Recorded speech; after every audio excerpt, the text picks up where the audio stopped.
6, 4, nth roots. So this is about how to find nth roots and what they are. So we know how to find squares of things. If I ask you what is 3 squared, it's 9. And I say what's the square root of 9?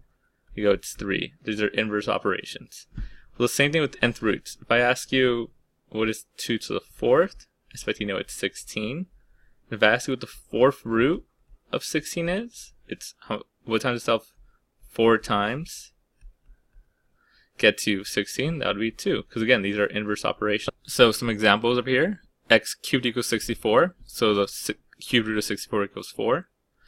X to the 4th equals 625. So the 4th root of 625 is 5. Right? That's all it is. X to the 5th is 32. You try and like, what times itself 5 times equals 32? That would be 2. So nth root just means, hey, if I give you the nth root of some number, it's what number times itself n times equals that value. That's all it's saying. Okay, so let's talk about some vocab. That's the little power. You can call that the index.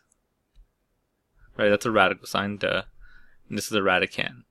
Right, so the thing inside is called the radicand, that's called an index. We don't use that fancy talk that often, but whatever. Okay, before we start this, I'm going to go down to the bottom, give some space. Powers you should know.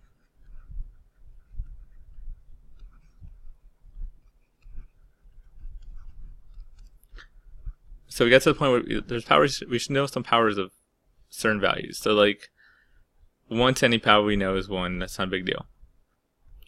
2 squared we show it's 2, 2 cubed is 8, 2 to the 4th is 16, 2 to the 5th is 32, and 2 to the 6th is 64. Those are the ones I feel like you should know. You should have those memorized. You can go 2 to the 7th if you want, and 128, but really the ones that are going to be used a lot are like that to the 6. 3 squared is 9, obviously. 3 cubed is 27, and 3 to the 4th is 81. Those, again, you should have memorized. And there's more, keep on going, but those are the ones you should definitely have memorized.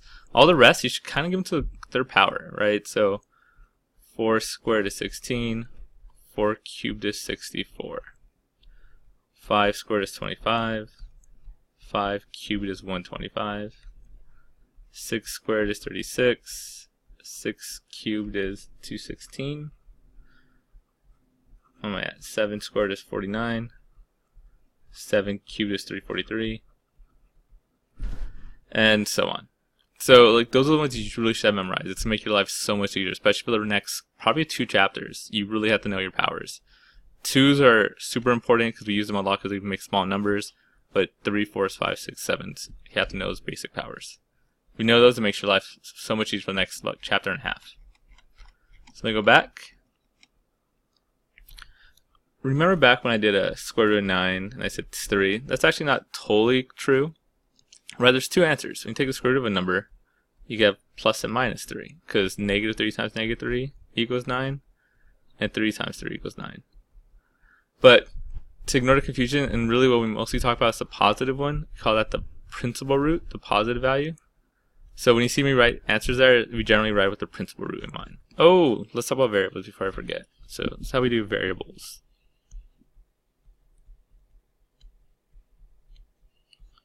So remember if I give you the cube root of x, we could rewrite that as x to the 1/3 power. Well, what if that x on the inside has a value already, like if it's cube root of x to the 12th? Then we just rewrite it, x 12 times 1/3, which you can multiply and you get x 12/3, so x to the 4th. If you notice, all that happened was that power got divided by the root. So if I give you something like, what's the 4th root of x to the 20? All you have to do is go, okay, it's x 20 divided by 5, which is x to the 4th. And then what if there's no root there? Like, can I give you w 10? Remember, no root is the same thing as the root of 2. Square root is 2, like you need 2 things to combine. So this is going to be w10/2, also known as w5. So that's how you do variables. You just rewrite the powers. right? Or you just divide the power by the root. So power divided by the root, right? Because that's the way it works mathematically. So let's go up here. When I do these problems, I kind of separate it. I go, okay, plus and minus the number, and then the square root of y to the 8, because this makes it easier for me. Square root of 100 is 10, so plus and minus 10.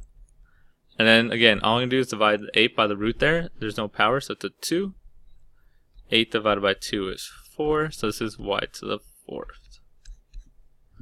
Over here, again, I'm going to do the exact same thing. I like to do the numbers separately. I mean, you don't have to rewrite it, but in your head, that's the way you do it. To u, that's a v. So that's going to be 7, and there's a negative on the outside, so negative 7.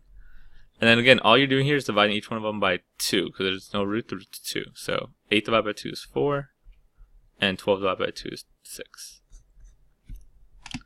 So then he goes on with the next one, right? You see this big old thing there? I see a lot of kids like try to do a power of each one, which doesn't work anyway. Just rewrite it. This is a 2. So y minus 6, 8, also 1/2 power. Well, you multiply these, which is just 8 divided by 2, so it's y minus 6 to the 4th power. And that's how I do it. So some more practice. Next one here, again, we're going to separate these. In your head, you don't have to rewrite it, but in your head. I rewrite it because I teach. So, 4 root of 16 is one of the ones I said you have to start getting used to memorizing those. 4 root of 16 is 2. Then here, 16 divided by 4 is g4. 24, if you can read that, divided by 4 is h to the 6. Right here, square root of negative 16. We could do that. We're not scared anymore. We've learned how to do that. That is 4i. Again, we're just doing the principal root, so no plus and minus. I'll just put. I'm not solving it, so we just generally want the principal root. If you're solving, you want the plus and minus. Here, you're going to divide it by the root here, which is 2. So 4 divided by 2 is 2. 4i squared. And then here, just like the one I started off with, we're just going to go 12 divided by 3, so I get a4. Now, here's an extra credit opportunity. So there's a special thing when we take the square root, when we go from even roots, even power,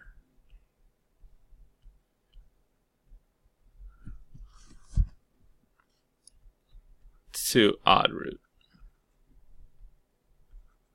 Odd power, I should say. So when you go even to odd. In that special case, technically you're supposed to put absolute values around things, around your answer. So let me give you a quick example. The 4th root of x to the 12. You're going to get x 12 divided by 4. You get x cubed. Right? So you went from even root, even power, to an odd value. This one I'm supposed to put absolute value. Why? Because you can't have a negative root, right? When you take an even root, even roots have to be positive, right? Negative even roots have to be positive. Otherwise, you get an I. I could take a square root of I could take a cube root of a negative number. That's fine. Cube root of negative 8, negative 2. But I can't take the square root of negative 4 because that's 2i. And that's why we have to put the absolute value. You're supposed to put absolute value if you go from even to odd.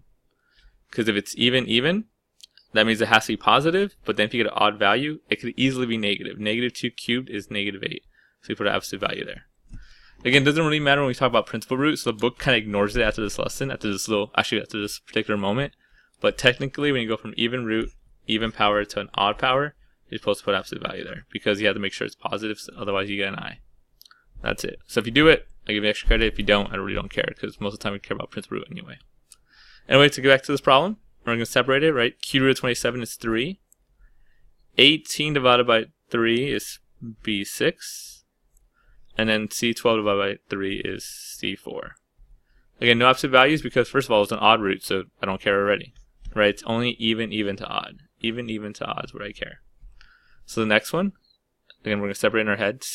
The 6th root of 64, that's 2. Gotta get better with those. 18 divided by 6 is 3. 2y plus 3. And this one would be when even root, even power to odd. So this one I have to put an absolute value here. Make sure that thing's not negative. And if you do that, I give you plus a little extra credit. Next one, square root of negative 64. So that can be 8i, right? Square root of 64 is 8i. I can't take a square root of a negative. And then remember it's like a 2. So that becomes 8 divided by 2 is y4. And then 6 divided by 2 is z3. And much like how negative 64 had an I, the z3 would have the same thing. So that's when we put absolute value around z3. Because it goes even to odd. Again, if you do that, I give you a little extra credit. But it's not the biggest deal in the world because most of the time we just focus on the principal root anyway. Anyway, almost done. Let's about to use this in our calculator. Let's bring out our calculators. Oops. They want to approximate 3 digits, so they want to do negative square root of 76. This is how you put it. So we're going to put negative. Now square root, you could second square root right here, and then 76. Negative 8.78.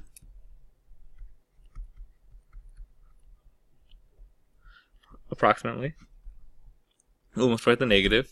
Now that's easy. I think everybody knows how to do that. And this one I want to show you. This is why we're here. The fifth root of negative 43.